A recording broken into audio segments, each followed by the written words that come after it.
ქართული ჯავშანმანქანები შესაძლოა ერთდროულად მსოფლიოს რამდენიმე ქვეყნის შეიარაღებაში გამოჩნდეს. სამედიცინო საევაკუაციო მანქანა დიდგორი გამოცდებს ამ წუთებში საუდის არაბეთში გადის.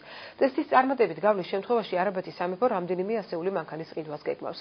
დიდგორით დაინტერესებულია ეგვიპტეც. ჯავშანმანქანების გარდა დელტას მიერ წარმოებული სხვადასხვა პროდუქცია შესაძლოა ევროპის ბაზარზეც გაიყიდოს. რა გზას გადის ქართული სამხედრო პროდუქცია ტენდერებამდე და როგორია დელტას საგარეო ეკონომიკური პოლიტიკა? გიორგი წეროძის სპეციალური რეპორტაჟი. სახელმწიფო სამხედრო სამეცნიერო ცენტრი დელტას მიერ შექმნილი სამედიცინო საევაკუაციო ჯავშანმანქანა ტესტირებას საუდის არაბეთში გადის. ტენდერის პირობების თანახმად გამარჯვებულმა კომპანიამ სამეფოსთვის პირველ წელს 600 ერთეული ჯავშანმანქანა უნდა დაამზადოს. 10 წლიანი კონტრაქტის თანახმად კი სახელმწიფოსთვის რამდენიმე 1000 მანქანა უნდა დამზადდეს. ქართულ მანქანას საკუთარი უპირატესობების დამტკიცება რამდენიმე უცხოურ ანალოგთან მოუწევს. ტიპი სამედიცინო საევაკუაციო ჯავშანმანქანა. დანიშნულება ბრძოლის ველიდან დაჭრილი სამხედროების გამოყვანა და მათთვის სამედიცინო დახმარების გაწევა.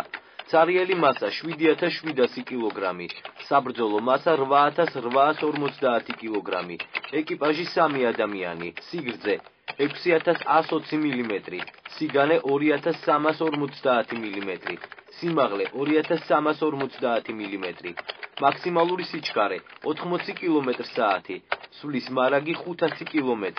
ძრავის ტიპი ვერვა ცილინდრიანი 6.4 ლიტრ მოცულობის ორმაგი ტურბოდიზელი. ძრავის სიმძლავრე 356 ცხენის ძალა.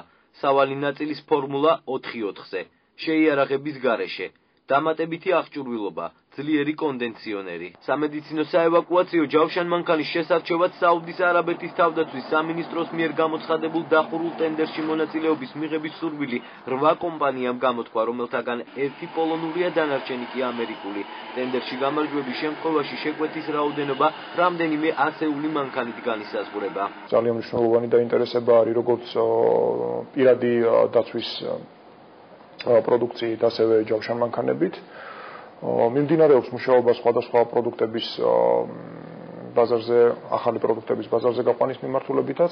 კონკრეტული დაინტერესებები დღესდღეობით უკვე გამოხატული არის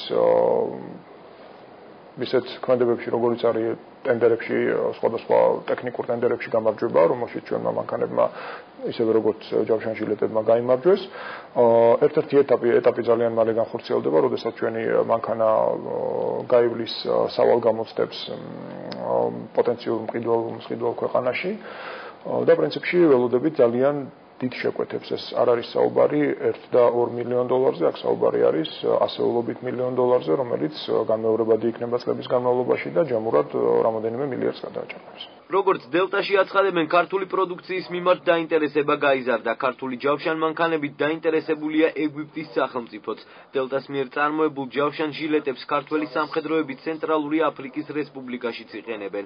მათი შეძენის სურვილი პრესასთან რამდენიმე უკრაინელმა პოლიტიკოსმაც გამოთქვა. დელტა აბსოლუტურად ღია არის ნებისმიერი ბიზნეს შემოთავაზებების მიმართ, ნებისმიერი პროდუქციის შესყიდვის შემოთავაზებების მიმართ, რომელიც დგება საერთოდ ჩვენს წინაშე. ყოველი ასეთი შემოთავაზება გადის სპეციფიურ სახელმწიფო დამუშავებას, ანუ შესაბამის სერტიფიკატების გადამოწმებას და შესაბამის დაშვებებს.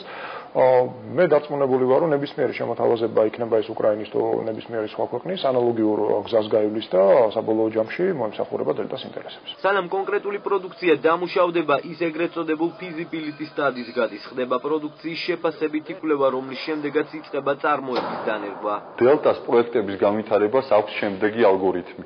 სანამ დაიწყება პროექტზე მუშაობა, ხდება feasibility study, შეფასებითი კვლევა, სადაც ეკონომიკური ფაქტორი არის ესევე გადამჭრელი, ეკონომიკური სიჯანსაღი როგორი ექნება ამა თუ იმ პროდუქტს, მას მერე რაც მას წარმოებაში დაინერგება და მხოლოდ ამ ეკონომიკური დასაბუთების შემდეგ ხდება პროდუქტის პროტოტიპის და მისი მას წარმოების დანერგვა. გენერალთა კლუბის წევრის გიორგი თავდგირიძის თქმით, სასურველია სახელმწიფოს პარალელურად ეროვნულ სამხედრო მრეწველობაში კერძო სექტორი გააქტიურდეს. დელტა გარკვეულწილად არის უწყებრივ დაქვემდებარებაში, რაც თავისთავად დახს ასვამს სამხედრო სამრეწველო კომპლექსის განვითარებას. როგორც წესი, ყველაზე ესე რა ვთქვათ, პროგრესული მიდგომა ეს არის დასავლური მიდგომა, ეგრეთ წოდებული, სადაც სამხედრო სამრეწველო კომპლექსში კერძო სექტორის როლი არის საკმაოდ მაღალი.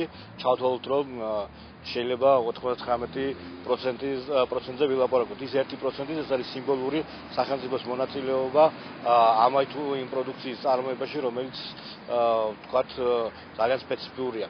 მაგრამ ესეც აბსოლუტურად სიმბოლური ციფრია, ძირითადად კერძო სექტორი არის დაკავებული სამხედრო სამრეწველო კომპლექსში. ხელმძღვანელობის განცხადებით, დელტა შემდგომი განვითარების მიმართულებით მომგებიანი ორგანიზაცია უნდა გახდეს. იგეგმება ახალგაზრდა კადრების მომზადება სამეცნიერო კუთხით. ჩვენი მიზანი არის ის, რომ დელტა გავხადოთ თვითმყოფადი ორგანიზაცია, პრინციპში ამ გაყიდვებიდან გამომდინარე, რაც ჩვენ გვაქვს დაგეგმილი, ეს საერთოდ რეალური არის და პირიქით მომგებიანი ორგანიზაციაც გახდება.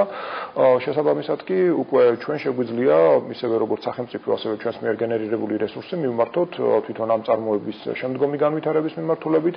ერთ-ერთი ყველაზე მნიშვნელოვანი პროექტი, რომელიც დელტაში დღესდღეობით მიმდინარეობს, ეს არის ინსტიტუტების და კვლევითი ცენტრების კონცენტრირება საავიაციო ქარხნის ტერიტორიაზე, სადაც ჩვენ გეგმავთ საქართველოში ყველაზე, არა მარტო საქართველოში, არამედ რეგიონალური მასშტაბით ყველაზე დიდი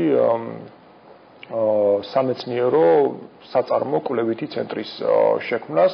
რამდენად მოთხოვნადი გახდება ქართული პროდუქცია საერთაშორისო ბაზარზე, ამას დრო გვიჩვენებს. ამ ეტაპზე დელტა რამდენიმე ათეულ სამხედრო და სამოქალაქო დანიშნულების პროდუქტს აწარმოებს.